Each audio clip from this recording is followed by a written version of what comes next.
Halo masyarakat Indonesia, nama saya Suzuki Nojigoro. Kali ini saya akan memberikan kesan saya setelah pertandingan antara timnas Jepang dan Indonesia. Jujur saja, saya tidak menyangka hal itu akan membuat perbedaan sebesar itu.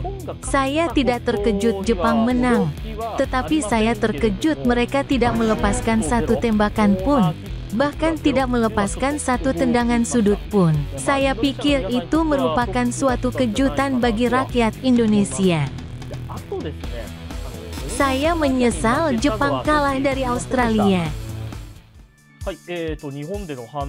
Secara keseluruhan, tidak ada komentar mengejutkan di Jepang. Mantan pemain tim nasional Jepang Keisuke Honda mencuit bahwa hasilnya hampir sesuai dengan yang diharapkan. Namun, banyak pula yang memuji semangat para pendukung Indonesia. Presiden JFA, Sunyasu Miyamoto, juga memuji langkah tersebut, dan hal itu pun menjadi topik hangat. Secara khusus, mereka menerima pujian karena terus mendukung tim sampai akhir, menolak meninggalkan stadion bahkan ketika tim kebobolan banyak gol.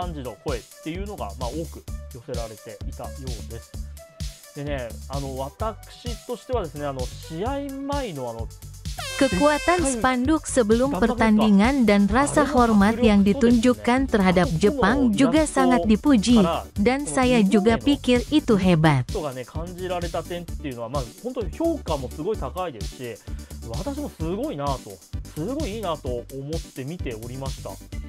Saya juga terkesan dengan cara para pemain bermain sangat bersih, tanpa permainan kasar.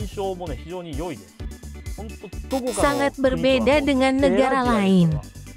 Secara keseluruhan, pendukung Jepang memiliki kesan yang sangat baik terhadap Indonesia.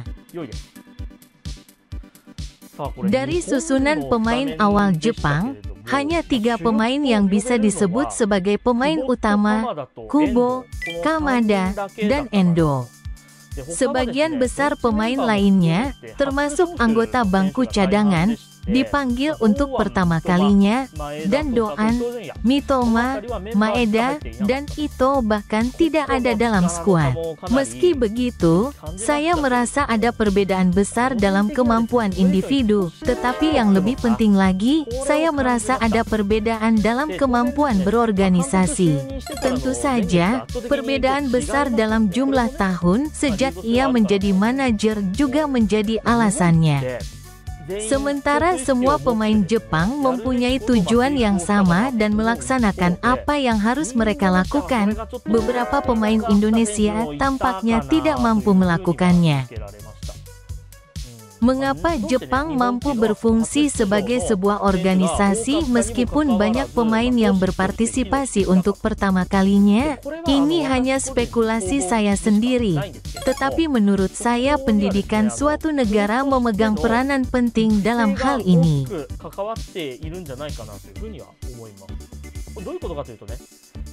Seperti apa gambaran yang Anda miliki tentang sepak bola Jepang? Saya pikir Anda dapat membayangkannya sampai batas tertentu. Kerja keras yang berlandaskan ketekunan yang menjadi ciri khas orang Jepang, tidak pernah mengendur dalam menekan, tidak peduli di posisi apapun mereka berada. Dan gaya yang menebus kekurangan fisik mereka dibandingkan orang Barat dengan melatih gerak kaki dan menghancurkan lawan dengan umpan. Kira-kira seperti itulah bentuknya, tetapi gaya ini ditanamkan hampir di setiap tim sejak usia dini, dan siapapun yang terlibat dalam sepak bola Jepang memiliki gambaran yang sama tentangnya.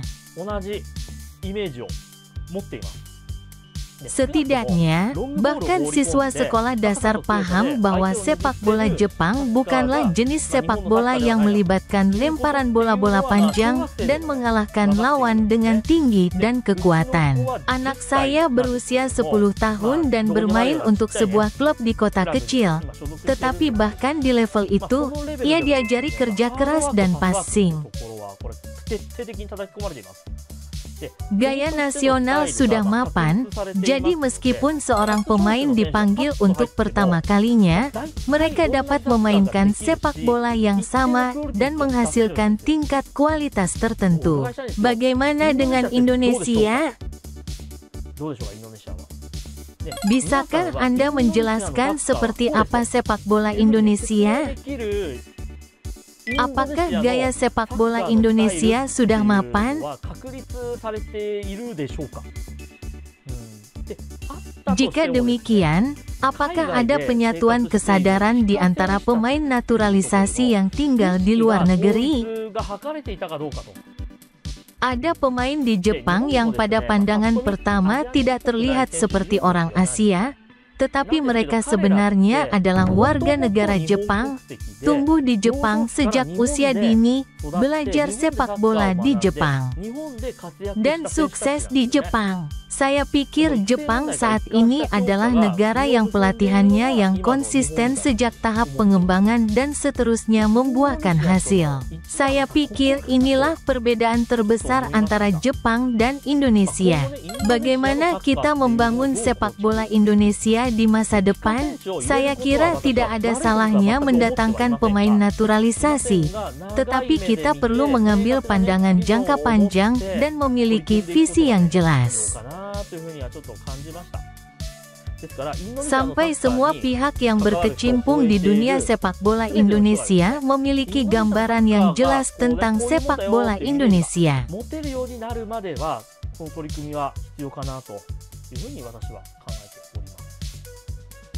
Segera setelah menang melawan China dan mengamankan tempat di babak playoff, Presiden memberikan hadiah Rolex kepada setiap anggota tim yang juga dilaporkan di Jepang.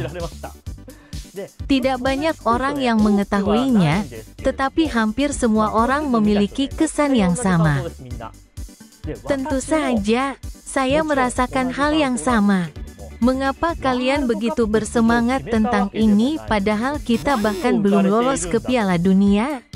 Belum ada yang tercapai. Garuda belum terbang. Masih terlalu dini untuk bersuka cita. Jika dia berhasil masuk Piala Dunia, menurutku tidak apa-apa untuk memberinya Rolex atau Mercedes sebagai hadiah. Tapi masih terlalu dini. Banyak orang menunjuk ini sebagai alasan kekalahan telak melawan Jepang, dan saya setuju. Pada tahun 1993, Jepang berkompetisi di babak kualifikasi akhir Piala Dunia di Amerika Serikat. Kazuyoshi Miura, juga dikenal sebagai Raja, meneteskan air mata setelah menang melawan Korea Selatan. Jepang belum pernah mengalahkan Korea Selatan di kualifikasi Piala Dunia sebelumnya. Kazu kemudian mengingat, saya menyesal telah diliputi emosi dan meneteskan air mata selama wawancara setelah pertandingan melawan Korea Selatan. Mengalahkan Korea Selatan bukanlah tujuannya. Melaju ke Piala Dunia adalah tujuannya, dan saya baru boleh meneteskan air mata setelah semuanya berakhir. Saya pikir menangis di sana membuat saya semakin jauh dari Piala Dunia. Jepang bermain imbang di pertandingan terakhir melawan Irak di babak kedua, dan gagal tampil di Piala Dunia yang telah lama ditunggu. Inilah yang disebut tragedi Doha, dan masih dibicarakan di Jepang sebagai pelajaran yang tidak boleh dilupakan. Itu adalah tragedi terbesar dalam sejarah sepak bola Jepang. Jika kita terlalu bersemangat untuk lolos ke babak playoff, kita tidak akan bisa menang di masa mendatang. Saya pikir penting bagi setiap penggemar yang menonton tim nasional untuk waspada dan tetap waspada dalam hal ini. Saya tidak ingin Jepang menjadi seperti masa lalu. Tim playoff telah diputuskan, tetapi sesuatu yang sangat aneh telah terjadi. Meski sudah ditetapkan akan digelar di tempat netral, turnamen ini diputuskan akan digelar di Arab Saudi dan Qatar. telah diputuskan pada saat ini. Mana yang netral? Saya tidak yakin sama sekali. Ini aneh dari sudut pandang manapun. AFC itu busuk. Saya pikir akan baik untuk memprotes masalah ini pada tingkat nasional. Playoff Asia akan diadakan dalam 2 grup, tetapi kami pasti akan menghadapi Arab Saudi atau Qatar. Itu pasti akan menjadi pertandingan tandang. Dan semua negara playoff lainnya berasal dari Timur Tengah. Dalam hal kekuatan, saya pikir Irak adalah yang paling tangguh. Jepang juga kalah dari Irak di Piala Asia. Mereka juga menghadapi Indonesia di babak kualifikasi kedua, tetapi bukan tandingan mereka. Lawan-lawannya belum ditentukan, tetapi saya kira akan sulit untuk lolos kecuali kita benar-benar mempelajari lawan kita dan menanamkan teknik bertarung kita. Namun, tidak akan ada lawan setingkat Jepang, Korea Selatan, atau Iran di babak playoff Asia. Menurutku, aku punya kesempatan. Singkirkan Rolex Anda dan hadapi tantangan dengan rasa lapar. Seperti yang saya sebutkan dalam video sebelumnya, saya menantikan untuk melihat apakah Stefano akan bermain dalam pertandingan melawan Tiongkok dan Jepang. Dia masuk sebagai pemain pengganti di kedua pertandingan, jadi saya bisa melihatnya bermain secara langsung untuk pertama kalinya setelah sekian lama. Pendukung Sapporo juga menanggapi hal ini, banyak yang merasa nostalgia.